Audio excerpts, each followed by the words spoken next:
अस्सलाम वालेकुम viewers, welcome back to our channel 3G computing. आज हम स्टार्ट करने जा रहे हैं क्वेश्चन 7 का पार्ट डी। लास्ट लेक्चर में हमने देखा था इसका पार्ट सी। लेक्चर स्टार्ट करने से पहले आपसे रिक्वेस्ट करेंगे कि अगर आप हमारे चैनल पर नए हैं तो सबसे पहले हमारी वीडियो को लाइक करें, शेयर करें, चैनल को सब्सक्राइब करें और साथ ही साथ बेल आइकन पर ज़रूर क्लिक करें ताकि हर न्यू आने वाली वीडियो का नोटिफिकेशन आपको मिलता रहे। Let's get started. The following formula a square is equals to b square plus c square minus 2bc cos theta is the cosine law for finding sides of a triangle. Compute the values of a की value compute करेंगे, absolute error की value compute करेंगे और relative error की value compute करेंगे and the range of true value of a। और a की हमने क्या करनी है, रेंज फाइंड करनी है। You are given the following formulas. b की वैल्यू दी हुई है 1, c की भी 1 और थीटा की दी है 0.1। साथ ही साथ इनके जो कॉरस्पॉन्डिंग एरर्स हैं वो भी हमें दे दिए गए हैं। E B is equals to 1/2 multiply 10 power minus 2 और ई सी भी दिया हुआ है 1/2 multiply 10 power minus 2 and E theta is equals to 1/2 multiply 10 power minus 2। सबसे पहले जो हम ए की वैल्यूलेट कर लेते हैं। A is equals to √b² plus c² minus 2bc cos theta. चूँकि यहाँ पर स्क्वायर था और हमने स्क्वायर की वैल्यू को खत्म करने के लिए यहाँ पर दोनों साइड पर स्क्वायर रूट ले लिया। ये स्क्वायर और स्क्वायर रूट से कैंसिल हो गया, यहाँ पर आएगा सिर्फ a और यहाँ पर स्क्वायर रूट आ जाएगा। b की जगह पे b की वैल्यू 1² प्लस 1², c की जगह पे c की वैल्यू माइनस 2bc, यानी कि यहाँ पे 1 मल्टीप्लीकेशन में cos 0.1 आ जाएगा यहाँ पर। फिर देन 1² प्लस 1² 1 ही होता है, ये आ जाएगा 2 माइनस 2 इंटू cos 0.1। cos 0.1 लिया और उसको 2 से मल्टीप्लाई किया, 1.998 आ गया और उसे 2 में से माइनस किया और देन उसका अंडर रूट लिया तो हमारे पास आ रहा है 0.01414। अब इसका लेंगे f ऑफ x चूँकि सिर्फ फंक्शंस का होता है, थीटा का होगा, cos थीटा का लेंगे is equals to cos theta को पहले डिग्री में कन्वर्ट करेंगे। कन्वर्ट करने के लिए क्या करेंगे, थीटा को हम 0.1 को मल्टीप्लाई करेंगे 180 डिग्री के साथ और डिवाइड करेंगे पाई के साथ, तो हमारे पास वैल्यू आ जाएगी 5.7296।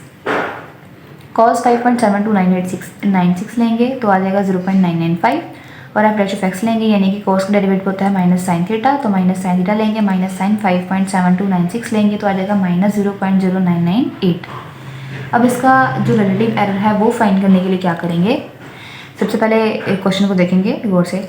यहाँ पर जो हमारे पास टोटल रूट है, ये टोटल पावर दी हुई है वो क्या आएगी, 1/2 लगा लिया। देन हमारे पास जो है कर्ली ब्रैकेट स्टार्ट हो गई यहाँ पर।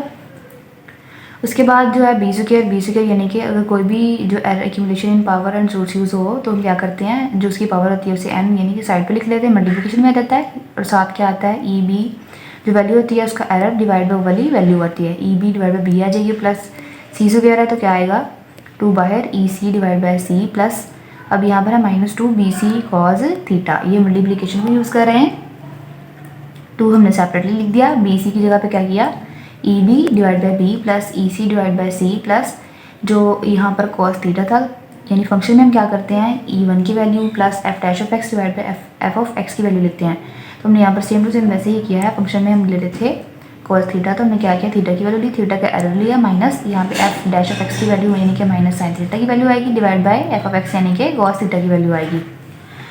वैल्यूज पुट करने से पहले हमने यहाँ पर क्या किया, 2 चूँकि यहाँ भी मल्टीप्लाई हो रहा था, यहाँ भी हो रहा था एंड इस पूरी ब्रैकेट के साथ भी मल्टीप्लाई हो रहा था, हमने यहाँ से 2 कॉमन निकाला और इस 1/2 से कैंसिल कर दिया।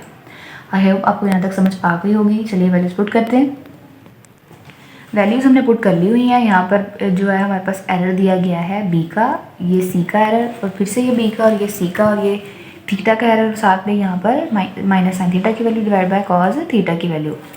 0.005 और 0.005 को प्लस करें तो हमारे पास आता है 0.01। यहाँ पर भी इन दोनों को प्लस किया तो क्या आएगा 0.01 और इनको कैलकुलेट करें तो हमारे पास क्या आता है -0.005016। अब 0.01 और 0.01 हो गए 0.02, उसमें से माइनस करेंगे हम ये वाली वैल्यू को, माइनस किया तो हमारे पास आंसर आ रहा है 0.02। यहाँ एक लंबा सा आंसर था जिसे हमने समराइज़ करके छोटा करके 0.02 लिख दिया है। देन हम निकालेंगे इसका एब्सोल्यूट एरर। एब्सोल्यूट एरर निकालने के लिए रिलेटिव एरर की जो वैल्यू होगी उसे मल्टीप्लाई करेंगे ए की वैल्यू के साथ। ए की वैल्यू हम पहले कंप्यूट कर चुके हैं, आप हमारी वीडियो को यहीं पर पॉज करके दोबारा से स्टार्ट करके देख सकते हैं। 0.02 मल्टीप्लाई 0.01414 आएगा यहाँ पर एंड देन नीचे आएगा 0.0029। रेंज निकालने के लिए हम ए की वैल्यू को प्लस करेंगे और माइनस करेंगे इसके एब्सोल्यूट एरर के साथ। आपको अच्छे तरीके से बताया गया है कि लोअर वैल्यू कैलकुलेट करने के लिए ए में से क्या करेंगे, एब्सोल्यूट एरर की वैल्यू माइनस करेंगे और जो हायर वैल्यू या अपर वैल्यू निकालने के लिए क्या करेंगे, ए की वैल्यू को प्लस करेंगे एब्सोल्यूट एरर की वैल्यू के साथ।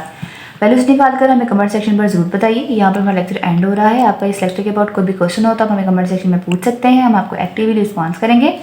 तब तक के लिए अल्लाह हाफिज़ एंड थैंक्स फॉर वॉचिंग।